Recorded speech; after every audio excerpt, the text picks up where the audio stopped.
Now, moving on to another Marvel movie, Hugh Jackman tweeted out a picture that said Rice, Logan, 3317, with a picture of an actor. I don't know who it is. What is it? I don't know where the guy's name is. So, Dr. Rice is the mad scientist that created the female Wolverine clone X-23, who will be played by Daphne Keane in Logan. Interested to see what this whole movie is. I am too. It's very gray, like old school looking movie back in the day. Excited for it. Not huge news. Just wanted to throw it out there. I like that it's not like this superhero villain type thing because at that point in Logan's age, he's not as ferocious as he once was. And his healing powers are a lot less. And he's old. He's Old Man Logan. So I think it could be fitting to have a human be his biggest nemesis, which is because of the X-23 program. He kind of is. They've kind of taken what they did with him and trying to improve it and everything.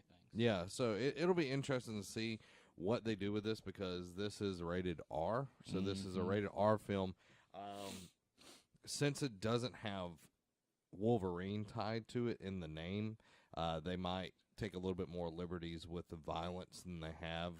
Because did you ever watch X-Men Apocalypse? Yeah, I did. Okay, so you know how they had that moment where it was like the Berserker, Project X, where Wolverine's like tearing through the facility and killing everybody, but they showed none of it, just like the aftermath of like some blood on the walls. That's supposed to be like this super visceral and like gory moment, and they put kid gloves on it, and it was just like major kid gloves. We can't do much with this, and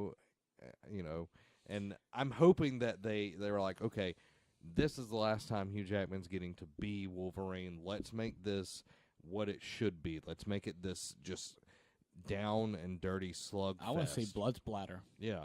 And, in the trailer, he had that one where he, like, shoved the claws through the guy's head, and I'm like, okay, I'm feeling pretty confident about this. Hopes are high. So, pretty interesting. And then we had another trailer drop this week. War of the Planet of the Apes. Now, this is a franchise, like, I grew up watching the older one. Like, my family would have movie nights, and I remember... never really watched it. I just know you damn dirty apes. Exactly. Me and my father, we had watched this when I was young, and I was just always captivated by the idea of our planet being ruled by apes. We're no longer the top of the food chain. It's the apes. And once I heard, however many years back it's been, that they were rebooting the whole thing, it was really cool. They had great actors. James Franco was awesome in it. And the second one I really enjoyed. And now we're getting this one where it's for the rights of the world. Now, was the first one Dawn of the Planet of the Apes? Or was it... No, that was the second one. I think it was just straight up Planet of the Apes. Really? I'm trying to remember. Because Dawn of the Planet of the Apes is the first one. I mean, second one. Let's see. You could just put... Oh, yeah, that works too. Charlton Heston. We're rolling down the rabbit hole, but the Rise of the Planet of the Apes. That's what it was. Okay. So I've watched Rise of the Planet of the Apes. I have not watched all of Dawn of the Planet of the Apes. It's good. It's not as good as the first one because you had the connection between Franco and Caesar. So, yeah, I think it's interesting. The having Woody Harrelson as the villain in this, I think, is going to be a really cool thing. And you during the whole trailer, you're hearing Caesar talk like he's like, "I've given you chances. I've shown you mercy. That time is over now, and they're going to war to protect their species. They're a species now." So I find it very interesting that they've tried to live this tranquil life. They've tried to leave the humans alone as long as they left them alone, and now it's come down to they have to take up arms. They have to defend themselves. Mm-hmm. So we've seen it in Avatar and so many different movies that everything's just cool if human beings would quit being dicks and just live peacefully. I think that speaks a lot to what is humanity to humanity right now. But if you haven't watched the trailer, go watch it. I think it's done really, really well. And like Woody Harrelson went from this fun-loving comedian, from Cheers to that cowboy movie. Do you ever watch that cowboy movie? What's the name of it? I don't remember, but it was funny. And he was a cowboy, and he had the guy, Kiefer Sutherland was in that with him. I don't remember that. Kiefer Sutherland. Hold on. Let me. This is stuff you need to know, guys. This rabbit hole is very deep. Woody Harrelson movies. Kiefer. We're just gonna. There we go. Cowboy Way. I have not seen that. Cowboy Way. Like, how the East was won. How the East was won. Nope, I have not seen that. Yeah. Yeah. It's a good movie. But then you see him go into Zombieland and stuff like that. You haven't. I think the last time you saw him in a serious movie was 7 Pounds when he was the blind piano player. Never watched it. Super sad movie. Super sad. Super sad. But, but seeing him as a villain, because you haven't seen him too many times as like a serious villain. Yeah. So this will be a new kind of frontier for what Woody Harrelson can bring us. And from the trailer, it looked good. Mm-hmm. Now, a franchise that is near and dear to my heart, because there are people in this franchise that I look up to, I idolize. I've almost made him into a deity, and that would be the great Vin Diesel. La Familia. Mm-hmm. Also, The Rock is in this franchise, so it makes it even better. It does. Fast 8 has a new name.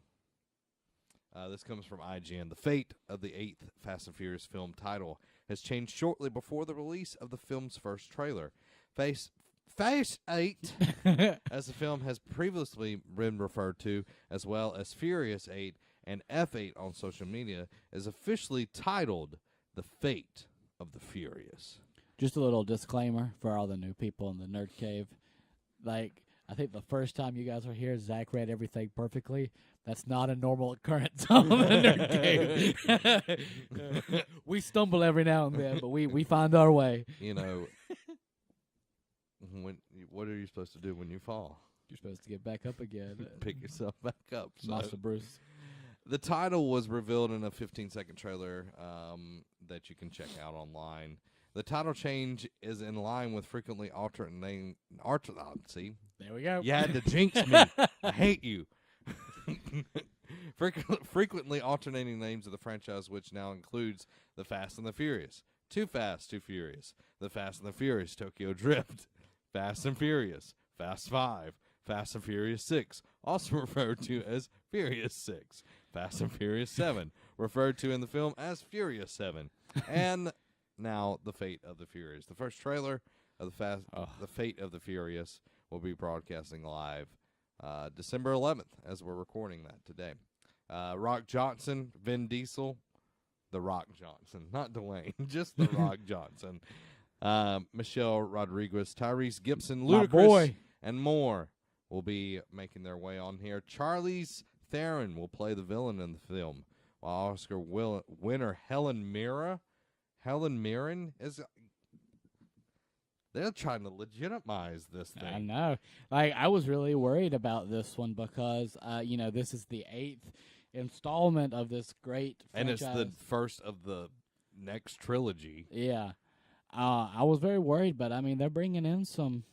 Yeah, Charlize Theron from Mad Max and several other Monster and all of that. Mm-hmm. And then Helen Mirren. That's crazy. This is kind of, because we talked about it like a year ago about the issues they were having within the Furious franchise itself. Yeah. And I think that might have been a lead up to like some kind of match between Vin Diesel and The Rock. I don't know if that's true or not. And they never know. But Zach stated it's one of his favorite franchise, and I know I always gave him a lot of crap, but that's a franchise I can go back to and rewatch. The rewatchability of those movies are amazing, and I was very concerned about this one, and it's got me right back on track, living my life a quarter mile at a time. So I'm ready. We can do all these now that Derek aren't here. I know. April 14th, 2017 will be the launch of the Fate of the Furious. I'm still probably going to call it Fast 8 or Furious 8 or Fast and Furious 8, just because Fate of the Furious sounds like really like dramatic. FF8. Yeah, FF8 or F8. Final Fantasy 8. Now, that's all that movie news. All that movie news out of the way. We're done with it. We cut through it. We're cutting the throat of the movie news. Ooh. We're just letting it bleed out on the floor for this week. All right. Now, we're into the gaming news. The thing that really matters. I feel like both matter, but this is one more prevalent in I'm our talking life. about this right here. This one is matters. ride or die right here. Ride or die. Yeah. Whoop, whoop, whoop. That was a weird hand thing, but well, we got a question before we can move out of the movie news. We picked it back up and we're like holding the neck of the movie news. We're like, don't bleed out just yet. Hold on. We have a few. What will Rogue One do opening weekend? That comes from Nick Vikinghorn Caputo, but we also have down further Derek Daniel. He also asked the same thing.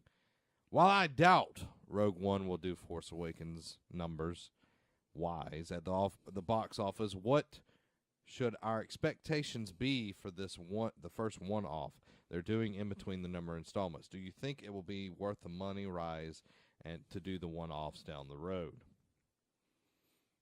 All right, to answer that question real quick, I don't think it's going to do nearly as it'll do close, but not as well as The Force Awakens, because how long had it been since we had a Star Wars movie? A long time, very long time. So I think the excitement of it being new was there. Yeah. And, this one isn't continuing where that one left off. This is bringing you back to when the Bothans stole the plans for the Death Star. And so I don't think that's going to bring in as much as The Force Awakens, where you're seeing, or we thought we would see more of Mark Hamill, where we would see Han and Chewie. We'd see these new characters. So that's the one reason I don't think it's going to do as well. But I still think it's Star Wars, so there's going to be so many people. It's going to win so many awards. It has to, like this year. Yeah, I think it's going to do very well. I think a lot of people are very interested in it. I know Kevin Smith last night tweeted out, or Instagram, I can't really remember which one, that the movie is amazing, that it is Empire level good. So that has me excited that this is going to be great. And I watched him live on the red carpet, and I had like an X-wing on the red carpet, like a full X-wing. So super excited for that. I'm reading this off of an article on Forbes. The ticket pre-sales that kicked off on Monday, November 27th, industry insiders are already expecting the 130 million mark domestically, which would make it the second highest December debut of all time. Although some are of the opinion it could open in the region at 150 million. That's pretty good, in my opinion. I think it will be one of the more successful Star Wars movies. Yeah. To match The Force Awakens, I think is going to be very hard, though. It is, because within 20 minutes of it being open for pre-sales, The Force Awakens, that is, all ticket sale sites crashed. Yes. So, and it didn't happen this time, which is not saying that it's going to, do that horrible. That could also be,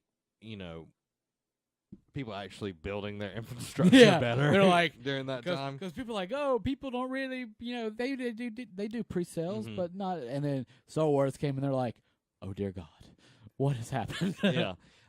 Opening weekend for The Force Awakens was $247.96 million. So decent amount. 247. I don't know what .96 really means. Like, where's that decimal coming from? But that's a lot. Yeah. And overall, the final box office numbers were 936 million and some change. So I'd like to have at least some of that change. Yeah, I would too. Rogue One's coming out this week. Going to be amazing. Did you get a pre-sale ticket? No, not yet. I haven't either. We might want to jump on that, or we won't be seeing it. Well, I get paid on the 15th, so yeah, that's where I'm at. So I think it's going to do great. I think it will do great critically. I know we'll have our reaction to it up at some point during the weekend, but I am looking forward to that movie. It's going to be amazing. Did we get both of those? What about Derek's question about the mid-season finales? Oh, yeah. Sorry, guys. We'll get to that thing that we were going to talk about in just a second. Derek asked, where is it at? Jesus Christ, man. Derek Daniel says, for those that watched, what were your thoughts on the mid-season finales of the DC CW shows? He was there. They were okay. Flash and Arrows, both. Flash and Arrows. Flash and Arrows. That's like a new. That's like my high school band. They were both fantastic. I can't get into a lot of the nitty-gritty details. I can't even do our patented head bop because I would hate to ruin something that's so big and could possibly get Zach to punch me in the face because I saved you from a spoiler this you week. You did. I appreciate it. I even messaged in the message. I was like, thanks, Zach. But if you have not watched these mid-season finales of both Flash, Arrow, Legends, you need to hop on it.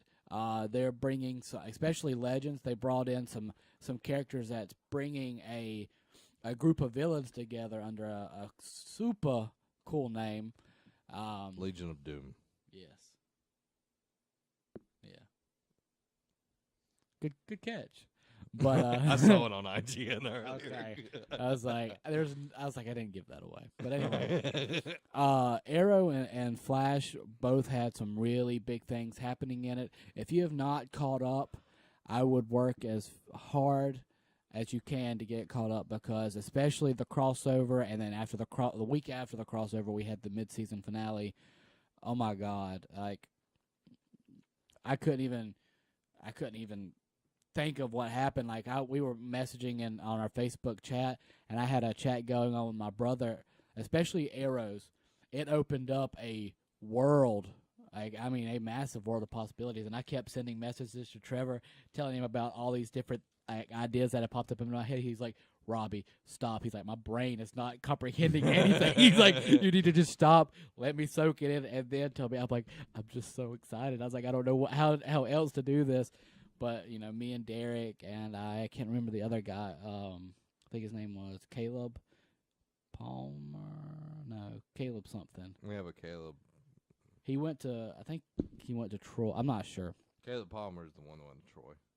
No, I don't think it was Caleb. I don't know. It was a Caleb. We have two Caleb Taylor but we were talking it up pretty fiercely in our little spoiler free air or actually our spoiler induced. Yeah, but it was really good. You need to catch up.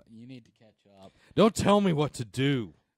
Dude, once you catch up and see what we're seeing, once you live what we are living, you'd be excited. I'm never excited. This is my excited face. Oh no, dude, you will. Derek Daniel can also tell you that you will be in for a surprise. I don't like surprises. Yeah, you do.